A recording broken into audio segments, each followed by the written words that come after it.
Hello everyone and welcome to another very nice game from round 5 of this year's Uzbek chess tournament, the second edition. It is Nodirbek Abdusattorov versus Aravindh Chitambaram. Nodirbek having an incredible tournament. He is the top seed representing Uzbekistan and he already has 2 wins out of the 4 games that he played. He defeated Shamsin Invokidov and Richard Rapport, and he drew against Javo Krisindarov and Arjun Erigaisi. Now in round 5 he faces the incredibly talented Aravindh Chitambaram, who we've featured countless times on the channel, and you guys know how strong he is. He already lost 1 game in the tournament to the other Nodirbek, and he would like to exact his revenge on this one. So let's see how it goes. As usual, when these guys are involved, the games are incredibly complicated, and well, one wrong move can, split the board in half, so to say. So let's check it out. Nodirbek with white opens with pawn to c4, and I've realized what was going wrong in the previous video and in the one before that with the sort of the screen fading in and out. I'm using a secondary USB monitor that I've bought during the World Chess Championship in 2018 in London that I've covered featuring Magnus and Fabiano, and something is wrong with it, so I'm going to have to replace it. So now I'm using a single screen, but what are you going to do?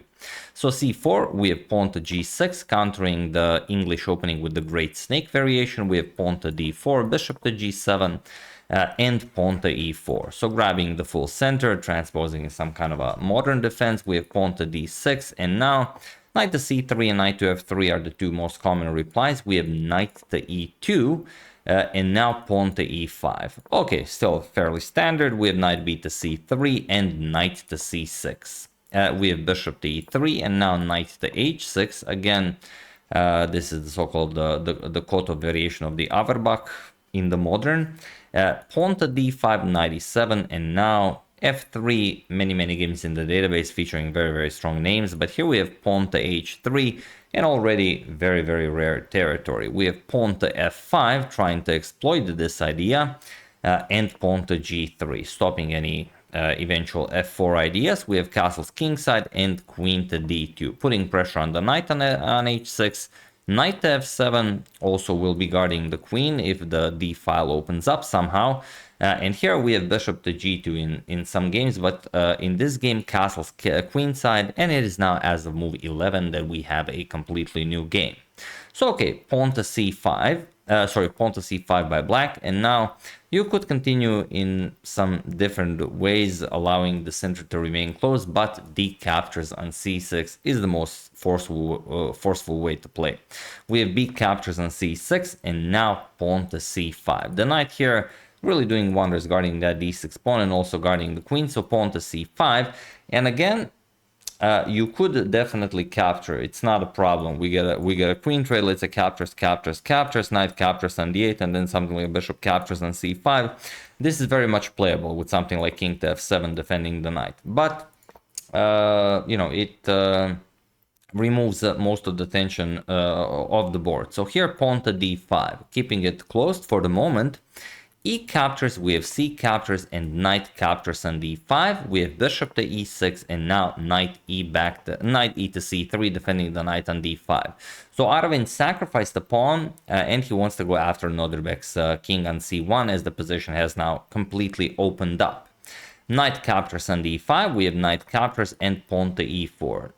Aravindh frees up the dark square bishop. We have pawn to b3, weakening the king a little. Sorry, not pawn to b3 right away. First queen to c2 was played. Pawn to b3 right away would be a pretty big mistake. Rook to b8, putting pressure on the b2 pawn, and only now pawn to b3. We have queen to a5, getting the queen into the game as well, and bishop to c4. Okay, nicely defending, but also aligning the bishop with that king on g8. We have rook f to e8, defending the bishop as it's undefended on e6. King to b1, so the queen could move. You will have sufficient support for that a2 pawn, and now comes knight to e5. We have bishop to d4. Now Nodirbek beautifully centers his bishops, going after the black king, and already the position is incredibly hard to play. Not objectively lost, but black still has to find some sort of compensation. With the situation on the clock, Nodirbek is even better on time, so far for the sacrifice pawn you don't really have all that much compensation. But with bishop captures on d5, you could still play, let's say, captures, king h8, and now you ask for white to figure out what kind of a game plan white wants to have.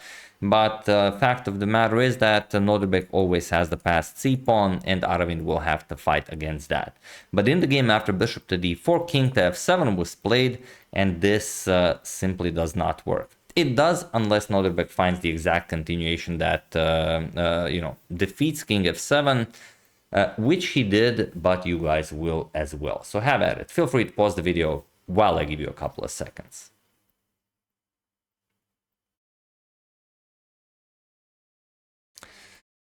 So it's fairly straightforward, but that's easily said when you stand behind an engine, and that is achieved by bishop captures on e5, bishop captures, and knight to f4. And now the problem is, even though you have a lot of pressure here, the real problem is that c-pawn. And even if you play, let's say, captures, it seems like you've taken care of everything.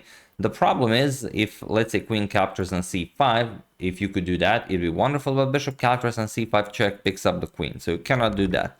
So, without that, you could, let's say, go after the c-pawn, but then rook d7 check, and okay, the bishop is pinned. We have rook to e7, you're going to play bishop captures, king captures, and now rook to d6 with check, king f7, queen to c4 with check, and pretty much anything black plays just loses terribly. Queen to d4 with check, gaining full control over the d file, king to h6, or even g8. G8 is by far the best, and now pawn to c6, and there's just nothing black can do here.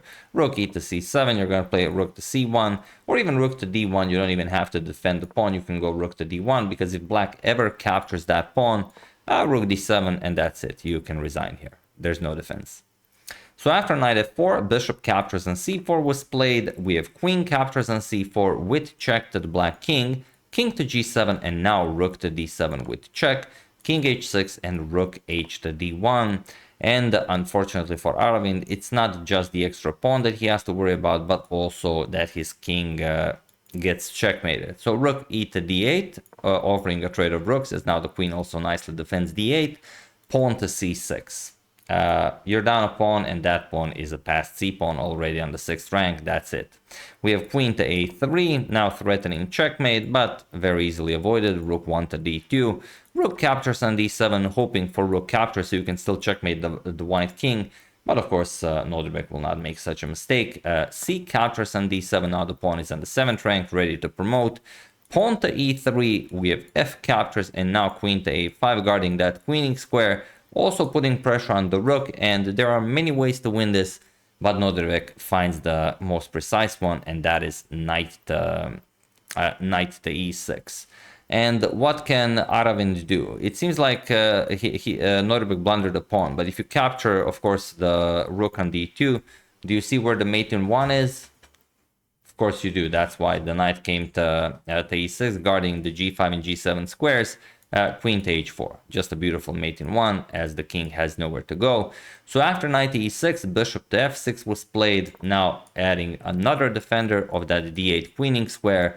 But now the bishop had a second purpose, and that was defending the rook on b8. So I don't even have to ask you to pause the video. You know where it ends. Queen to f4 with check, and he was in this position on move 33 that Aravindh Chithambaram resigned the game, as there is nothing more to be done here. It's check, you're going to lose the rook on b8, and even if you try something like king h5 to maybe give up the rook and go for some sort of a checkmating attack with queen c3 or queen captures on d2, of course it will not work. Knight g7 with check, and the black king has nowhere to go. We can even give this a double exclamation mark just for fun, because there's only one move, and that is for bishop captures, allowing the queen to access that h4 square. Also, one other reason why the bishop came to f6 in the first place, to stop queen to h4, and now after captures, queen to h4 will be checkmate.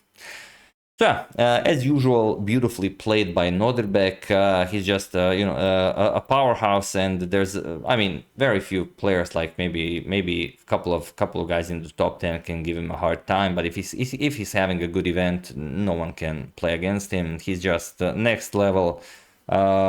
with this victory, he overtakes Gukesh. He's now world number 6, a couple of points away from Pragnananda, who's world number 5. Gukesh in world number 7, and okay, it's changing with each day, but yeah, I mean, with this being the Uzbek Chess Cup, the second edition, Nodirbek now leading with 4 points. We know that both Nodirbek and Prag went into this round with 3 points. Now Nodirbek won his game. Prag's game is still happening, so I don't know what happened in that game. You know, if it's a nice one, we will cover it. But yeah, for the moment, Nodirbek leading the event, and he's doing so, I mean, without anyone being able to do anything to him. But like we said, round 9 will feature Nodirbek versus Pragnananda, and like I said, I hope they will be tied going into that round, so we have, you know, a blockbuster of a round. So yeah, that's the game. Hope you guys enjoyed it. I would like to thank everyone who donated to the channel. Thank you a lot. I really appreciate it. As usual, you can check 2 of my previous videos here. Thank you all for watching, and I will see you soon, continuing to check up on your wonderful suggestions and whatever else happens in the chess world. Thank you all. I will see you soon, and have an excellent rest of your day.